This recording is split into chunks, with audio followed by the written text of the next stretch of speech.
Welcome to our channel. நம்ம இப்போ வேப்பம்பூவை பற்றி பார்க்க போகிறோம். இந்த வேப்பம்பூ அவ்வளோ மருத்துவ குணம் நிறைந்தது. ராவாக அப்படியே வச்சுருக்குறோம். இன்னும் இது சுத்தம் கூட பண்ணலை. நாங்கள் இதை சுத்தம் பண்ணி கொஞ்சமாக மிளகாத்தூள் போட்டு காக்காவடம் போட்டு தாளித்து அதில் மிளகாத்தூள் போட்டு இந்த பூவையும் போட்டு வறுத்து சாதத்தில் போட்டு உப்புலாம் போட்டு ப்ரிப்பேர் பண்ணி சாப்பிடுவோம். அது பித்தத்துக்கு நல்லது. அதுக்கப்புறம் நம்ம இப்போ கசப்பு சாப்பிட்றதே மறந்துட்டோம். யாருமே இந்த வேப்பம்பூ பச்சடி வச்சு சாப்பிட்றதே இல்லை. எங்கள் வீட்டிலலாம் சித்திரை வருஷ பிறப்பு புது பூ ஃப்ரெஷ்ஷாக பறிச்சாந்து வேப்பம்பூ பச்சடி வச்சுருவோம். நம்ம எவ்வளோக்கு எவ்வளோ கசப்பு உடம்புக்கு சேர்த்துக்கிறோமோ அவ்வளோக்கு எவ்வளோ நல்லது. அந்த நாளில் வேப்பிலை கட்டின்னு சொல்லிட்டு கொஞ்சமாக செஞ்சு பிள்ளைங்களுக்கு மாதத்தில் ஒரு தடவை கொஞ்சம் உருண்டை மாதிரி கொடுத்துருவாங்க. கீரி பீச்சு தொந்தரவு இருக்கக்கூடாதுன்னு. அதெல்லாம் இப்போ யாரும் செய்கிறதே இல்லை. வேப்பம் பழம்லாம் கிராமத்தில் அப்படியே மரத்துலேருந்து விழுந்து கிடக்கும். நாங்களாம் பொறுக்கி சின்ன பிள்ளையில சாப்பிடுவோம். அது சாப்பிட்றதும் இப்போ எல்லாம் குறைஞ்சிருச்சு. அந்த டவுனில் இருக்க பிள்ளைங்களாம் வேப்ப மரத்துலேருந்து பழம் சாப்பிட்லானே தெரியாத அளவுக்கு இருக்கிறாங்க.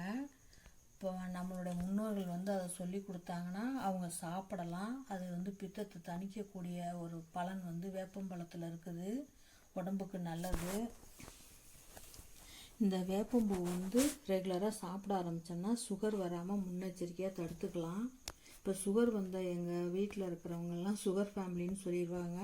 அந்தளவுக்கு எங்கள் ஃபேமிலியில் எல்லாருக்குமே சுகர் இருக்குது. அது இந்த வேப்பம்பூ கஷாயம் வச்சு குடிக்கிறாங்க.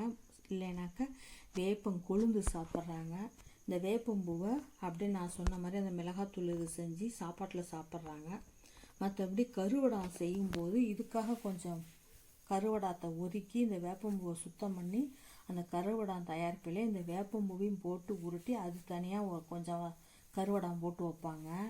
அது நார்மலாக புளிக்குழம்பு மாதிரி வச்சு சாப்பிட்றதுக்கு நாங்கள் பயன்படுத்துவோம். அது 5 நாளைக்கு ஒரு தடவை வாரத்தில் ஒரு தடவை அந்த வேப்பம்பூ குழம்பு வச்சு சாப்பிட்ருவோம். அப்போ தான் உடம்பு நமக்கு சுத்தமாக இருக்கும்ன்ட்டு பூச்சி தொந்தரவு இல்லாமல் இருக்கும். உடம்பும் கிளியராக இருக்கும்.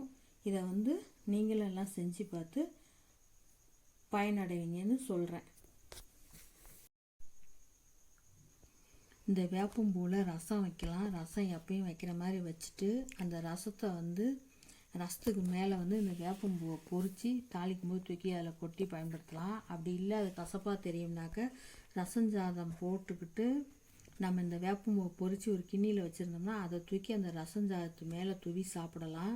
அது அப்படியே ரசம் குடிக்கும்போதும் சாப்பிடும்போதும் அப்படியே நறுன்னு வாயில் மாட்டும். செம சூப்பராக இருக்கும் இந்த வேப்பம்பூ.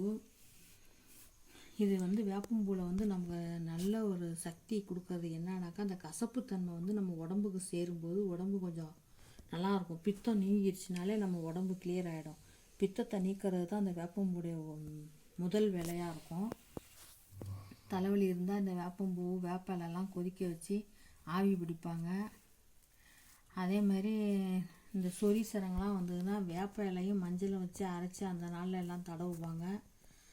அதுன்னு வேப்ப மரத்துக்கு நல்ல ஒரு மருத்துவ குணம் இருக்குது. அதில் இருக்க பூ பழம் காய் எல்லாமே மருத்துவ குணம்.